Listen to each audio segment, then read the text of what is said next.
बातमी जयंत पाटलांसंदर्भात। जयंत पाटील यांनी माझ्या नादी लागू नये असा थेट इशारा सुरेश धस यांनी जयंत पाटलांना दिलेला आहे। मी दम देऊ शकतो पण माझी पत्नी दम देणार नाही।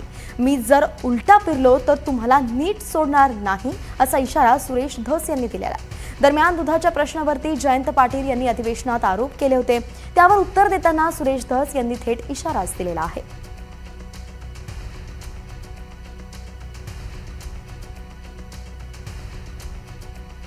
एकंदरीतच आपण हे सगळं पाहतोय, एकमेकांना इशारे सध्या दिले जात आहेत आणि त्या संदर्भातला हा सगळा वृत्तांत आपण सध्या पाहतोय की जयंत पाटील यांना सुरेश धस यांनी इशारा दिलेला आहे। एकंदरीतच मी दम देऊ शकतो पण माझी पत्नी दम देणार नाही असं ते म्हणाले आणि जर मी उलटा फिरलो तर तुम्हाला नीट सोडणार नाही अशी थेट धमकी सुद्धा त्यांनी दिलेली आहे।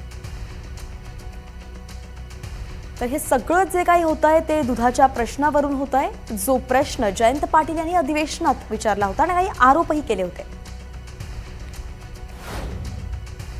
चुकीचं लोकांचं दूध तुम्ही चुकीचं दूध घेऊ नका। इथं डेअरीवाल्यांनी जाहीर सांगितलं त्या मीटिंग मध्ये की बीडच्या कोणा एका आमदाराची बायको आम्हाला दम देते आणि दूध घ्यायला लावते। मुख्यमंत्र्यांनी विचारलं पाहिजे त्यांना, तुकाराम मुंडेंना, की कोणाचं नाव त्यांनी घेतलं। आमदारांच्या बायकोने दबाव टाकला खराब दूध घेण्यासाठी आणि त्यांनी बातमी लावली, त्याच्या संपादकाला फोन आमदाराच्या बायकोचा की दिली, ह्याची चौकशी झाली पाहिजे।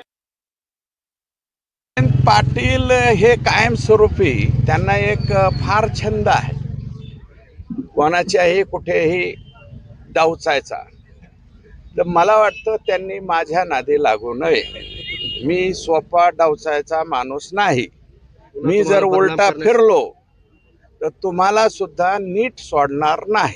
जयंत पाटलांनी ती तिकडं बघायची, ती दादागिरी त्यांची, ती नौटंकी बोलण्याची आणि त्याच्यानंतर याच्यात बोलायचं। तुम्हाला जेवढं जमतं ना, देवाने तुम्हाला जेवढं दिलंय त्याच्यापेक्षा 1% आमच्या देवाने सुद्धा आपल्याला जास्त दिलेलं आहे। तुम्हाला बाकीचे लोक गप्प बसत असतील, आम्ही गप्प बसणार नाही। तुम्ही आमच्या इथं येऊन डवचण्याचे कामं करताना आम्ही बी तुम्हाला देऊच, सापडतील ना ते बी।